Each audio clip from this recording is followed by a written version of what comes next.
Yung dati, sa TikTok ko lang makikita, yung buong town na puro talaga yellow yung mga building. Masarap na pagkain, iba't ibang kulay ng mga lantern, iba't ibang design, at mukhang ang gaganda ng mga bibilihin.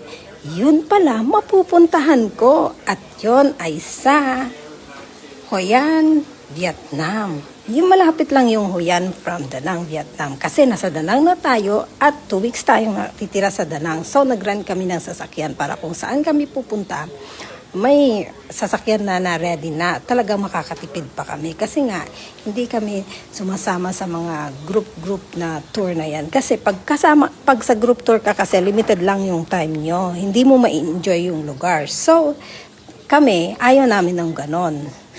So, nung nasa kami, na-amaze ako nung nasa Hoi An na ako kasi ang ganda talaga. Alam mo yun, mauubos yung yung memory ng card ko kasi picture doon. Kasi kahit mga useless na lang, talagang first time nga, di ba?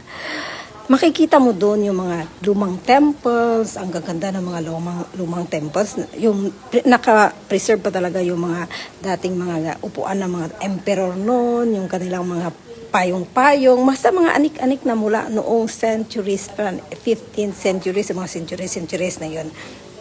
Ang ganda. Tapos, ang dami-dami din mga painting, mga bagong mga painting, at yung mga preserved din ng painting na ginawa pa ng mga kanunuan nilang mga Vietnamese, yung mga famous painter nila noon. Talagang nakadisplay pa sa mga lumang temple nila. Ang ganda. Ang ganda ng lumang temple nila. Talagang nag-enjoy kami kasi bago ka papasok sa town na yon, sa gate nila, kukuha ka doon ng ticket. So may ticket na yon, nakalimutan ko na kung magkano. Basta kukuha ka noon.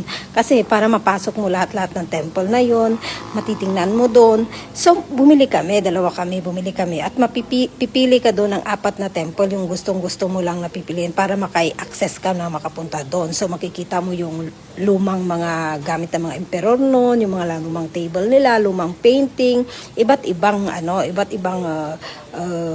ang palasyo, hindi lang iisa. Tapos makikita mo doon yung buong bulwagan kung saan sila noon nagmi-meeting, yung mga luma-lumaan pa.